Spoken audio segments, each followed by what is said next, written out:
আকাশে পুরা মেঘ জমা। আমি এখন এমন একটা জায়গার ভিতরে আছি, পুরাটা মরুভূমি এলাকা। তো এই যে হঠাৎ করে বৃষ্টি আসে, কোন দিকে যাব কোনো কুল কিনারা নেই, ফুল একদম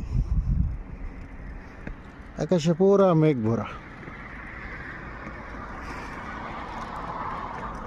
মানে কখন যেন হঠাৎ করে বৃষ্টি এসে যায়।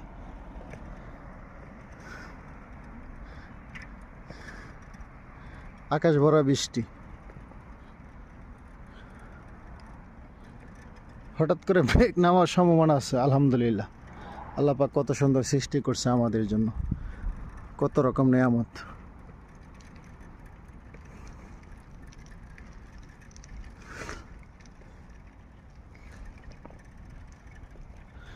অনেকদিন বৃষ্টি হয় না, হঠাৎ করে মনে হয় যে বৃষ্টি আইসা যাবে।